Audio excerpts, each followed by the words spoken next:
presentation for first-time home buyers. It's an exciting time to be buying a home, and I commend you on taking your first steps and learning the basics of what to expect on this journey. I have put together some slides that I hope you'll find helpful. And yeah, so sit back and enjoy the presentation. I'll tell you a little bit about myself. I'm with Keller Williams, which is the #1 brokerage in the whole country.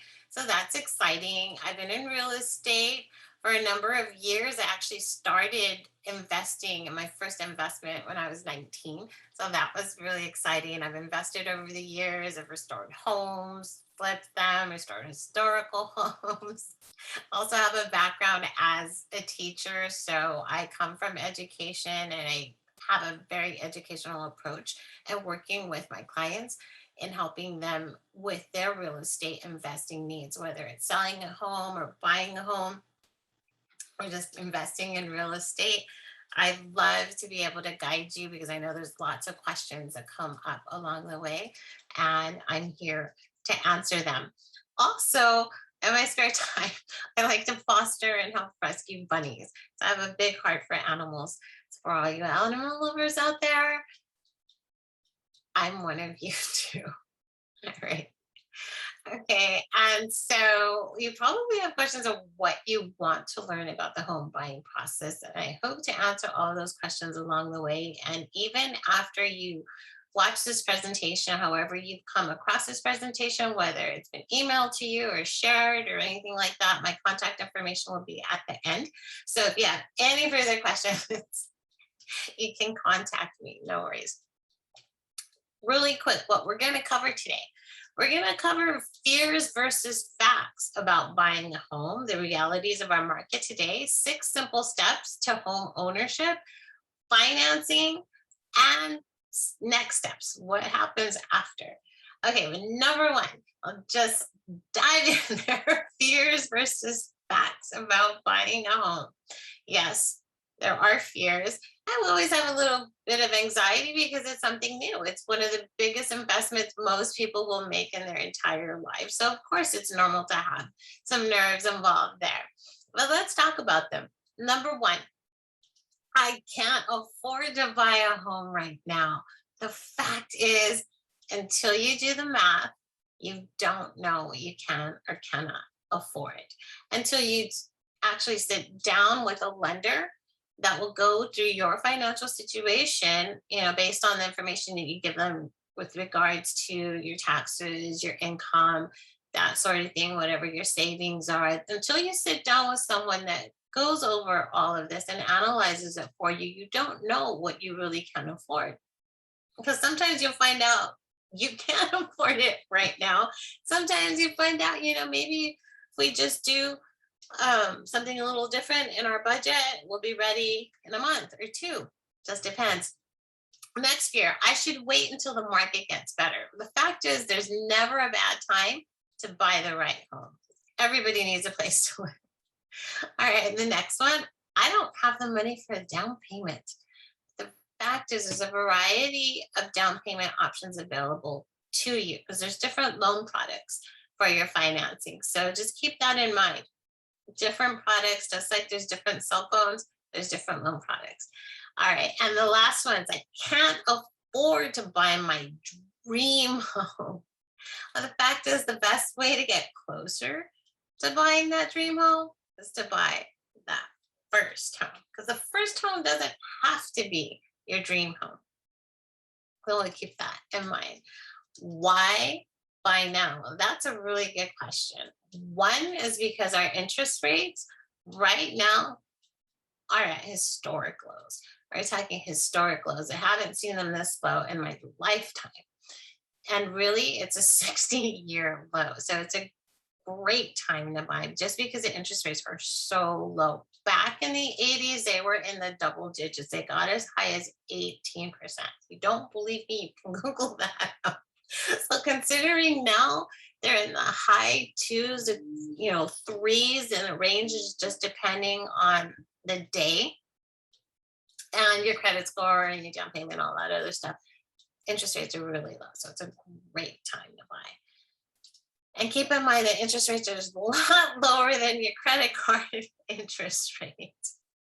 Okay. And number two, it's a long term investment that does grow. You build equity as you pay down your debt, your mortgage debt. So as you pay down your mortgage, the value of your home increases. So it does this, you get some equity that's building up. And you get pride of home ownership. No longer do you have to ask for permission to paint or do anything in your home because you're the owner. You call the shots. It does give you stability. You have that sense of security, also sense of community because you are putting roots, into the community. And you have, like I said, you have the freedom to customize. You do have tax benefits, and it does build your wealth. Every wealthy person has real estate in their portfolio. Well, let me click on this again. Okay. So let's talk about owning versus renting. This is just an example. Let's say that you bought a home for $250,000 and your mortgage payment was $1,200 a month.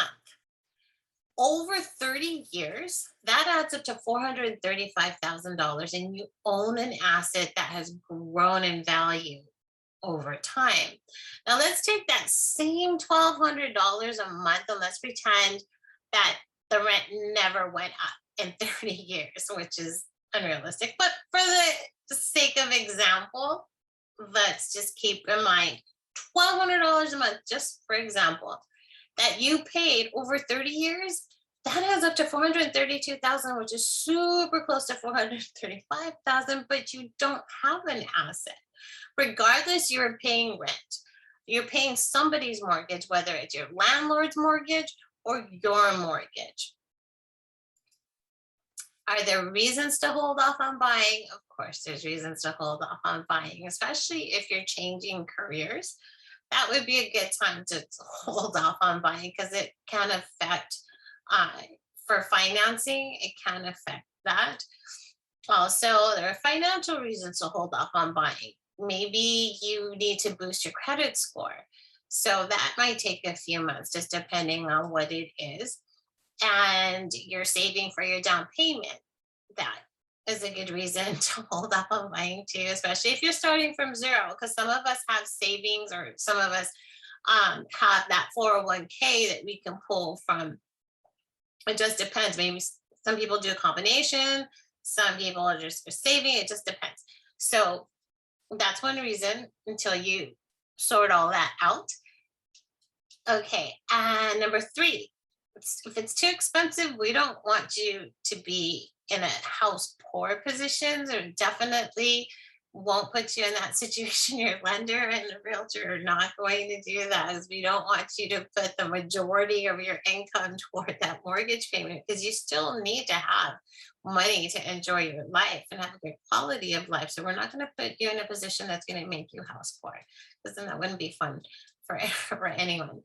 And especially if it's a short-term situation, definitely not a good time to buy. You would have to hold off, because with real estate, it is a long-term investment. You do want to look at it as a long-term investment, because there's no time to allow for equity to build up if it's short-term. If you're flipping, that's a whole other thing, but that's not part of this presentation. So you want to allow for your investment to have the time to build up that equity. Now, let's talk about the realities of our market. The average home price here in LA is over $800,000. The national average at this time is $300,000. And we're talking about for a single family home. So there are differences in the different markets and different neighborhoods, obviously. But if we just do an average, national average, around 300, here in Los Angeles, where I am, 863, some it may even be 900 by today. Depends on the neighborhood. Now, there's different markets, a buyer's market versus a seller's market. In a buyer's market, that's where we have so many houses on the market and not enough buyers. So buyers have their choice, and they have more negotiating power because they can ask for more things because there's just too many houses to choose from. The seller's market is the opposite, where there's way more buyers than there are properties to sell. So then it's the opposite situation where the sellers can usually receive multiple offers on their homes because there aren't that many to choose from. In a healthy market, we have around 6 months worth of inventory, meaning that it would take us 6 months to exhaust all of the inventory to get to zero. In this particular market, especially in my area, we are anywhere from 2.5 weeks to 2 months worth of inventory. During the last year, it was around 2.5 weeks worth. Now we're around like 3 to 4 weeks worth. So you can see the differences in the markets and the inventory. So it causes there to be multiple offers usually, and it's a fast-paced market too right now. Again, the historically low interest rates are part of this market, which is exciting because it's opened up the doors for more people to be able to buy. Also, there's new developments going on too across the country, so that's exciting. And here are the steps to home ownership. I'm just putting it all in a nutshell. One is to work with your agent at the beginning and secure your pre-approval for financing so we know what your purchasing power is. Then we go looking for homes.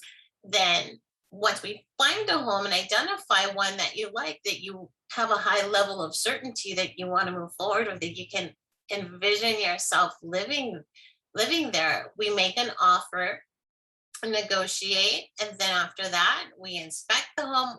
Once we get our offer accepted, then we open escrow and we go and inspect the home. And that's a fun part. And if there's any repairs that need to be negotiated, then we take care of that too during this process. And then once we sort everything out in escrow, then we close. You're a homeowner. That's the most exciting part, because after all, that's why we're here today, right? Okay, so as an agent, what is my job? First, I educate you about the market. I analyze your wants and needs. We have a consultation so I know what's important to you, what your criteria is, what are your must-haves, and what is something that you would be nice to have that you want, but isn't necessarily a deal breaker. I coordinate the work of other professionals because there's many professionals behind the scenes. It can be up to 50 people behind the scenes that you'll never meet, but they're all working to help you reach your goal. And that's a really exciting part because you'll probably never meet all of them. And to know that there's all these people behind the scenes working on your behalf to get you to your goal is exciting. I negotiate on your behalf and I solve any problems that may arise, but most importantly, I represent you. And so I wanted to also kind of quickly go over what a typical transaction looks like. There, like I said, there's lots of people behind the scenes, anywhere from the agents that we work with, a loan officer and their team, inspectors and their team, the title reps, their team, escrow officers, their team, notary, transaction coordinators, insurance agents. There's like all kinds of people and their staff behind the scenes. So this is kind of just a simple flow chart. So, like all of these different parts of the puzzle. It's way more complex than that. There's all the kind of minutia and details involved in it. But this is what part of my job is, to oversee this whole process and all the details. Oops, I think I need to go back. No, I don't. Okay. All right. So escrow, what is escrow? Escrow is like a third party, a neutral third party involved in this transaction. If you can imagine, okay, here's you're the buyer, and then here's the seller of the property. So you're buying, this person's selling. We have this neutral third party in the middle called escrow. So your information, your funds, your personal and private information gets collected and escrow. The same thing for the seller. So this is a neutral third party. They sort out all of the funds that get wired to pay, and they distribute the funds, as well as a lot of legal documents all get sorted out in this neutral third party, and that's called escrow. They sort everything out so they know that everything is as it should be, checks off all the boxes on the checklist for a transaction so that you can legally become that homeowner. And so that's escrow. And of course, they have their own flow chart too. And that's what that looks like there. All right. So there is an agreement between a buyer's agent and the buyer. One, it sets mutual expectations in writing, what you can expect of me as your agent and what I can expect of you as a buyer. It commits me to finding the perfect home for you. We have exclusivity between the two of us, and I do have a fiduciary duty of the utmost care and integrity to protect you and your best interests. So it is a very big responsibility, and know that, as people ask me, like, well, how much do we pay you? How do we compensate you? The reality is that I get compensated when this whole process closes in escrow. At the end of escrow, when I can hand you your keys, that's when I get compensated, but I get compensated out of the funds that the seller has. When they close, whatever the seller's funds are, they pay the compensation to both agents, the seller's agent and the buyer's agent. So that comes out of the seller's fund. So to you directly, you don't compensate me. I get paid at the end. And that's the same thing with the lender too. Is there a ideal time to hire your agent? Of course there is. And there's a really quick video here that will explain that timing. When should you hire your agent? Say your lease is up in April. You would need to move out by April 30th, making your last lease payment on April 1st. This means you'll want to move into your new home no later than the end of April. To make this happen, you'll need to close or take ownership of your new home sometime in April, assuming a 45-day close, be under contract to purchase in late February or early March, begin looking at houses in January, get pre-approved for your mortgage with a lender so you know how much you can afford in December, prepare your finances in November, and begin working with me within that same month. From hiring me as your agent to getting the keys to your new home can take 5 to 6 months. So who's ready to get started today? Okay, so obviously that is a very general example, because some of us have been thinking about it for years, right?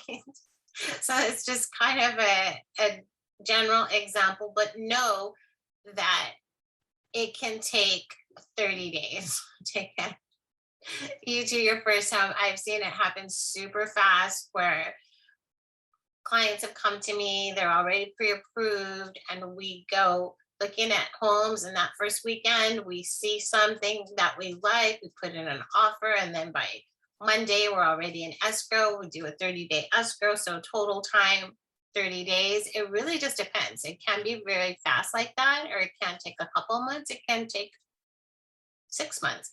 It just depends on what's available, what your criteria is, all of your preferences, location.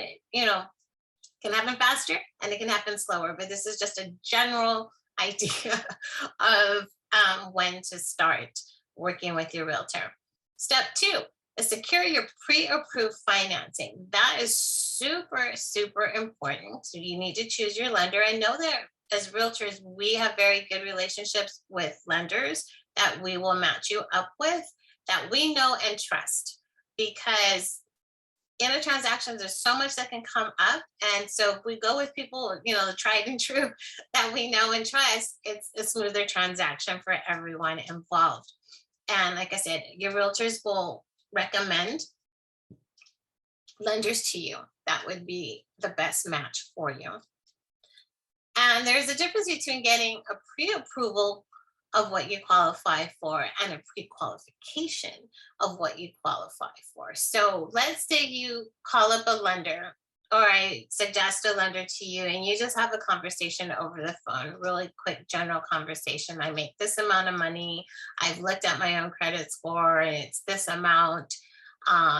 What hypothetically do you think I could qualify for? If it's just kind of like a phone call, a general phone call sort of thing, you're not turning in any documents or anything to them, that's a pre qualification. But if the lender does a deeper dive and you're actually submitting your documents to them and they're pulling your credit and all of that, it's a more formal uh, process and procedure of actually taking a deeper dive into your finances. And that is called a pre approval. That is what we need as realtors when we go and submit an offer on your behalf. There is a whole package of stuff that goes along with it. There is the a purchase agreement, and we also need that pre approval letter. And we also show proof of funds. So we see there's a whole package, you're solid, you're ready to go. So until we know what your purchasing power is, we really don't know what is possible to shop for. So I know some people want to go looking for houses first and then go figure out the financing later. But if you go do that approach, by the time you have your pre-approval letter and everything ready to go, that house is already in escrow and someone else is buying it. So we want to do this ahead of time so that we are set up for success and ready to go. If we find something right away, we're we're we're solid. We can do it. And so sometimes it's good to create a budget. Some of you have already done this before, but some of us are in the time in our lives where we realize, you know what, I want to focus on my budget so that I can save up more money for my down payment. That's totally fine. You identify your expenses, determine the amount so you can comfortably spend on your new home. And sometimes it involves making simple changes like looking at your subscriptions. What do you subscribe to? Some of us have subscriptions that we forgot about, but we continue to pay them every month, like Netflix, and we haven't used it in a long time or something like that. Or there's so many things we subscribe to that we probably forgot about. So sometimes you just, modify and make some simple changes here and there. You'd be surprised how much that adds up to. I like to use the example sometimes it's reasonable to expect, or just even use this example of spending, say, $20. Everybody can spend like $20 a day, right? So let's say hypothetically $20 a day of spending. If we can save that every day times 30, that's $600 a month of savings. So we save $600 a month a year. That's $7,200 a year multiplied by 2. Then you have a down payment. That's a super simple thing that everybody can do. Whether it's doing your own nails, because one of my friends, she did the math on how much she was spending on her manicures for a year. She realized that she had spent $1,500. And when she realized that, she realized I could have used that $1,500 on an investment. So just little changes in your budget, you would be surprised how much money you could save. All right, understanding mortgages. 3 big things about understanding mortgages is the down payment. How much of a down payment do I need? Because some people think that they need $100,000 down before they can buy a home. And the reality is you can buy a home with as little as 3%, 3.5%, 5%, 10%, 20% down. It doesn't have to be 100,000. It can be as little as 3 or 3.5%. Interest payment at what rate? Well, that varies every day. It's just like the market, and it goes up and down, but it also takes into account how much you have down and what your credit score is. So the interest rate will vary. All right, in term, how long of a mortgage payment am I going to have in this? How long of a term of your mortgage would this be? Would it be a 30-year? Most mortgages are 30 years. There now are loan products that are for even 40 years. Some are 10 years, 15 years. It just depends on what your goal is, but the majority of people will get a 30-year mortgage. Now, the payment is broken up into different parts. There's the principal side of it, what you're borrowing. The interest is what pays the lender for the loan. That's so they have the interest rate and the taxes, the property taxes that you're paying, and the insurance to protect your investments. So you need the home insurance. So you put all of that together into your mortgage payment. And depending on how much you've put down, say you've put less than 20% down, there is what's called MI, the mortgage insurance. So that would be an extra amount into your mortgage payment, because if it's less than 20%, the lender gets insurance on it. So, and that's added to it too. So the only way to not have the mortgage insurance is if you have 20% down payment or more. And most first time home buyers, it will be less than that. And it's totally fine because you have an asset that you're investing in and it's totally worth it. So don't let that keep you back. It's totally fine. All right. And the down payment. So based on your pre-approval amount, if you're pre-approved for X amount, if you put, some of us want to put down a bigger down payment, some of us want to put, the smallest amount we can. So, it just depends. And your loan, and like I said before, it's anywhere from 3 to 20% down, or it could be all cash. You can pay it all outright, then you don't need a loan. That's totally fine too. Where does this money come from? It could be from your job plus your side job, everything you've saved. Some people borrow from the 401k or a combination of that.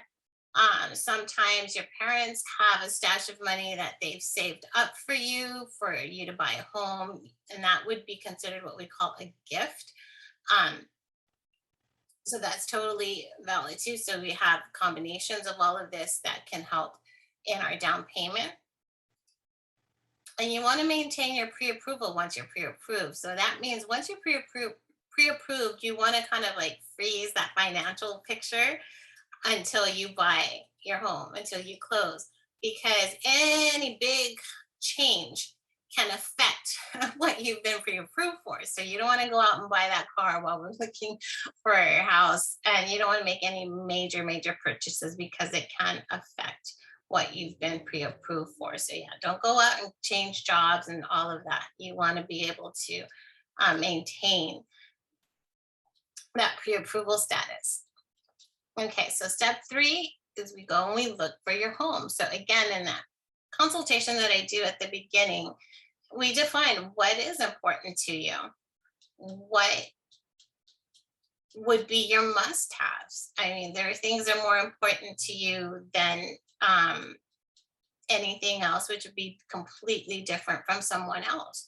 So one person must have 2 bedrooms because they want an office and a bedroom, or and somebody else has a few kids, so they need that 3-bedroom house. It just depends. So it's very important for us to talk about it, and it evolves, and so it's totally normal too. And then we'll talk about the market, and we refine your search. I know that you've probably been looking at houses on the internet. It's just totally fine, and your agent will help you with that too. And so when we go out to look at houses, we have, as an agent, we have more of an objective look at the house. We look at it a little bit differently. So for the most part, buyers will look at the layout, the space, the location, how close it is to schools, if that's important to you, or work, that sort of thing, the features and amenities. Your agent, we look at the home value, we look for big ticket items that jump out at us, the shape of the roof, or, any kind of deferred maintenance that we can identify as well, and the potential resale value. So it's good to have that because we have that more objective point of view, on your behalf. Okay, and so are the pros and cons of certain property types. So as for a condo or a townhome, there's pros and cons, and we'll go over those really quick. Pros, they are a lower cost per square footage than a single family home. One of the other pluses is that if your lifestyle isn't one that lends itself to, doing yard work and exterior maintenance, then condo or a townhome is great because some of us have very busy lifestyles and really just go home to sleep because we're like never home. This would be an ideal situation for you because you don't have to worry about the exterior maintenance. And depending on the condo complex, it can have tennis courts, dog parks, yeah, swimming pools, clubhouse, gym, all kinds of stuff. And it is its own community. And some of them don't have any amenities. It just depends. Some of the cons is that it is essentially shared ownership. You own the space inside of the walls, and a lot of times there are shared walls, sometimes not. It just depends. Um, there is a homeowners association. We call that an HOA, and it has its own fee. So you would have your mortgage payment, and you would have your homeowners association fee every month as well. And it's managed by a board of directors, and that board of directors also has seats for actual homeowners to be on there too to make decisions for that community. And there are rules. I mean, most of the time, the pet restrictions, most of the time, it's like two pets per household kind of thing. And there's rules that are baked into each community. And, to think of them like traffic, the rules of the road or traffic. A red light means stop, green means go. And as long as everyone follows the rules, everyone's going to be happy. And they're set in place so that everyone will enjoy living there. New construction. Is that an option? Yes. We have the home builders that are developing new homes all across the country. So that's really exciting. There's pros and cons, of course. So we'll talk about those. The pros are it's a new property, right? You'd be the first one to live there. That's kind of nice. And they are warranted for the first year. So if something goes wrong with the house in the first year, the builder is responsible for it.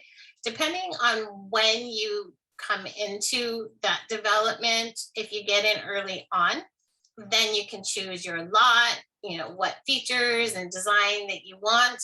You can lock in the price. So especially if they haven't been built yet. So if you come in early enough, you can lock in the price at today's price. So even if it takes 3 or 4 months for them to finish, you bought it at today's price, not 2, 3, 4 months price later, right? So sometimes you can get good deals with that, especially if you're the first one or the last one to buy. Sometimes those are opportunities to get a really good deal. But there are also other opportunities along the way. It just depends on where it is and time of year and all that stuff. Cons. Features add to the price. So let's say you don't want just the basic standard model. You want all the bells and whistles, right? So if you want that upgraded flooring or you want that upgraded countertop and finishes, then the cost of those upgrades adds to the price. So let's say it's an extra $10,000 or an extra $15,000 to get the fancy tile or something like that. Then that extra $15,000 gets added to your price. Depending on where it's built, if it's way, way, way out in an outlying area where we still don't have a whole bunch of commerce yet, the future can be a little uncertain just because it's not there yet, but it will be. So we don't know exactly what our home values will look like in the next year, especially if we're still building up that area.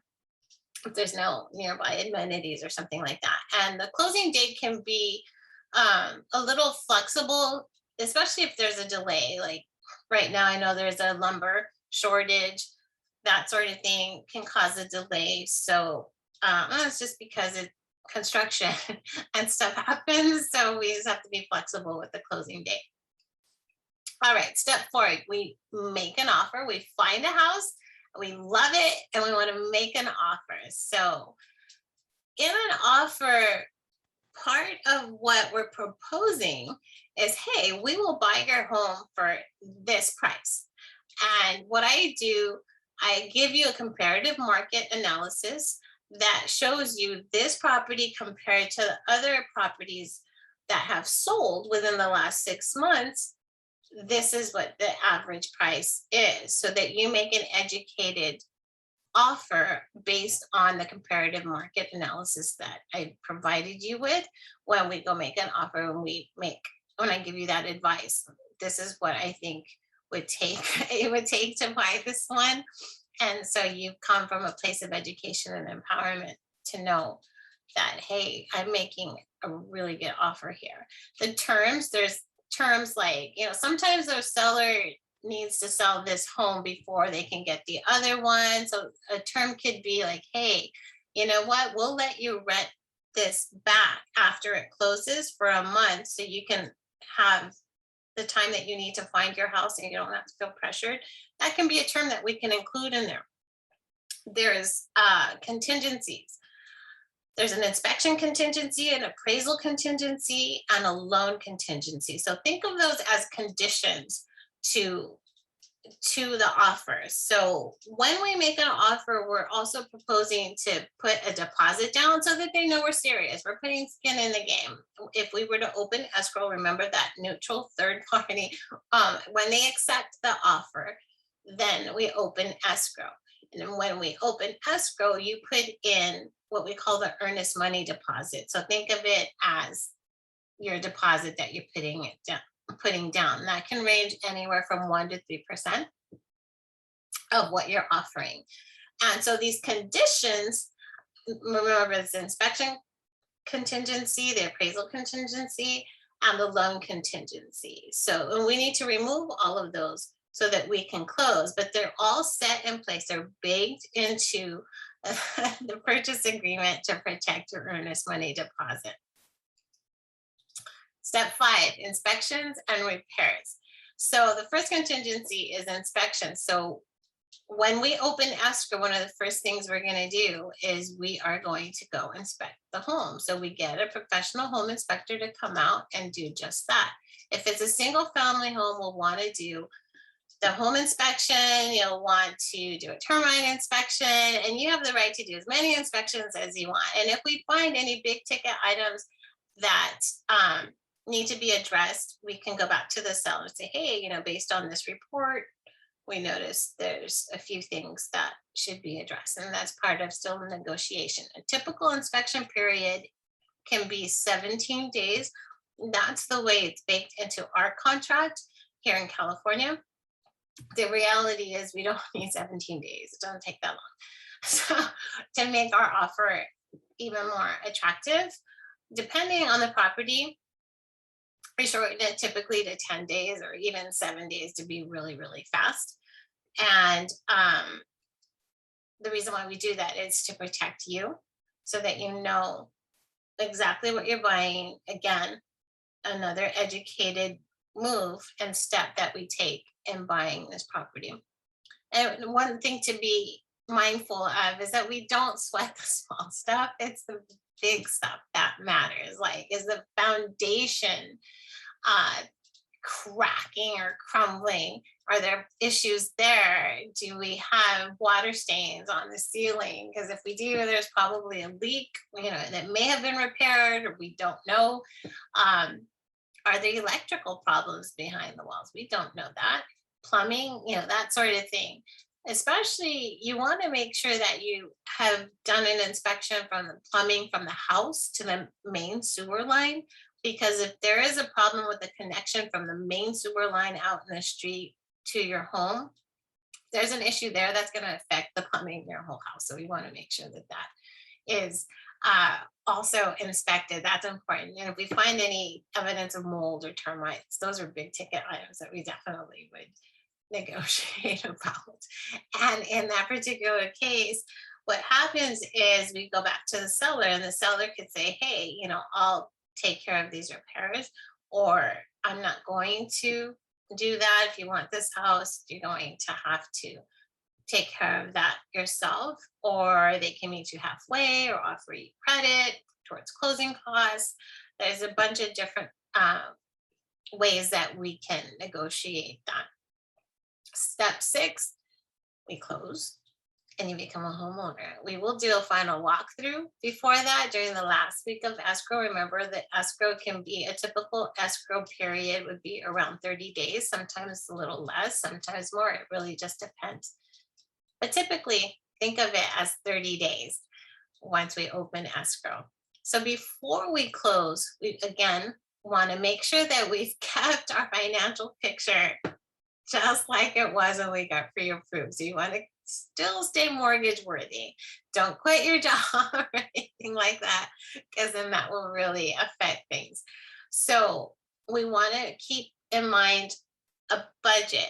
We have our down payment funds, and then we also need to have money for your closing costs. And your closing costs can be anywhere from 2 to 3% of the purchase price. If it's new construction, it's going to be a little bit more, 3%, maybe 3.5%. It just depends, but typically around 2%. And it includes the cost for escrow, lender fees, title fees, your appraisal, your inspections. The earnest money deposit that we talked about earlier, that can be from 1 to 3%. In this market, if you make it 3%, you look like a more serious buyer. So that's always appealing to the seller when they're looking at your offer. Now, the earnest money deposit is part of your down payment. It's not an extra bucket, right? You have your closing costs and you have your down payment. Your earnest money deposit is part of your down payment. So it's just two buckets like that. You will need to get homeowners insurance before we close. And you will always want to make sure that you have some money left over, you have some reserves in case you want to, I don't know, personalize your house or customize it in any way, whether it's painting or changing the flooring or buying your furniture, the cost for movers, or if you're doing it yourself. It just, you always want to make sure you have some extra funds, because remember, you still have to turn on utilities. You always want to have a cushion to be able to draw from for those other expenses too. And we do a final walkthrough of your home, because when we made the offer in the for the home in the condition that is in when we saw it. So let's say the home is vacant. We fell in love with it. We made the offer, and let's see. So now it's been 30 days in escrow, and now it's the last week. We do the final walkthrough, make sure everything is still as it was when we saw it the first time. And let's say we happen to come upon, I don't know, like a broken window or something. The house has been vacant for a month and there was a broken window and no one saw it until we got there. So if something like that happens because it's vacant, then we would let the seller know, say, hey, this window is broken. It wasn't like that when we first made the offers, and it would be up to the seller to address that and fix that before we close. So there's a reason why we do a final walkthrough. Most of the time, everything is fine, but every once in a while, stuff happens and we just address it and it's fine. Then we close. At the closing time, you're going to wire your whole down payment and, to escrow. You're going to have the evidence of insurance. You want to make sure that your ID is current, so that is valid, because you'll need to show that too. And when we close, escrow is going to give you a settlement statement, which is something you want to hang on to, because come tax time, you'll want to show that to your CPA, and the county will record the title in your name, so we know it's official. You own this property, and then once it records and it's official in the county records, then I get notified. I can now legally hand over keys, because you are now a homeowner, and I love that part. It's so much fun. Okay, and so once you become a homeowner, then you want to make sure that you protect your investment. You want to make sure you keep up with routine maintenance on your home, because it's important. You don't want things to get into the deferred maintenance category, because once you get into the deferred maintenance category, then it can be more expensive, and instead of having maintained things properly throughout the years. There's an example that I have that is true story. Friend of mine knew he had termites around the windowsills. It's common for them to be around there. And the house that he had was built in the early 1900s, and he had been living there for a long time. He knew about the termites, but he just kept putting it off. So he deferred the maintenance of, spot treating for termites there. And years later, 10 years after I was there, he went to open the window because it was one of those older windows with the wooden sashes. And he opened and the whole thing fell out. Because the termites had really done a good job of eating away around the whole thing.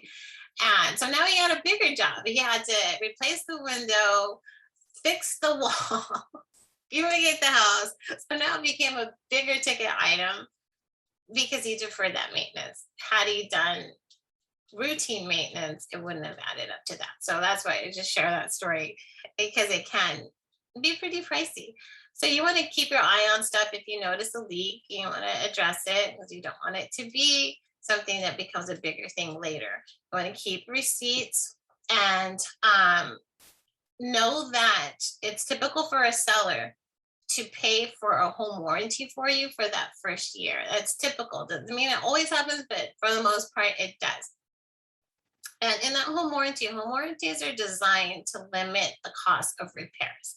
So depending on the policy, for the most part, like let's say something goes wrong, you can call your home warranty company and they'll charge you a service call fee, which could be anywhere from $75 to $85 for them to come out and look at what's wrong. And if they can fix it, they will. Sometimes the whole thing will be covered. Sometimes the cost of part of the repair will be covered, but it's designed to minimize your repair costs. So it's always good to have. And so know that if you have any questions, you can always contact me and I can help you with stuff outside of this presentation. And if this has been helpful to you, I like to know that too, because I love helping people and I love educating people on home ownership because it is a way to build wealth for your retirement and for your life. And you'd be surprised the ramifications and the positive effect of buying your first home. So know that I am accessible to you and I'm here for you if you have any questions after this presentation. And as an agent, I do have a commitment to you. Again, to educate you about the market. We analyze your wants and your needs. I coordinate the work of the other professionals involved because I do oversee all of that. There's a lot that goes on behind the scenes so that we have a smooth experience. I shoulder all of that for you. And of course, I negotiate on your behalf. And if there's anything that comes up, it's on me to smooth everything out on your behalf. So yes, you can stay in touch. Here's my phone number and my email address. You can text me, you can call me, email me. I am here for you to help you. And if you are in another state or even in another country listening to this and you're saying, well, I really would like to work with you, Jane, but I am in, another state. Well, know that with Keller Williams, one of the beauties of being with the biggest realty in the whole country is that we do have an international network that we can call on. So let's say you're in a different country, and this happens all the time, in a different country or different state, or even in another part of California that, say Northern California, I'm in Southern California, say you're in Northern California and you need an agent, I can find an agent for you. And that way you can take that part off of your list. Like, how do I know who to trust? I'll find a trusted agent in our network for you. And I'm happy to do that. I do that all the time. So yes, if you have any questions, if I can help you or any of your friends that need to sell or want to sell and make that move or buy a home, it doesn't have to be their first home. Or these that just want to invest, I can help you, your family, your friends, and I would appreciate the opportunity to earn your business and your friends and your family. So yes, so referrals are big with me. That is a really good compliment to me. When someone gives me a referral, I just feel like so honored. It's awesome because that makes me feel like I've done my job and I've done a really good one, that you remembered and trust your friends and family too. So yes, stay in touch.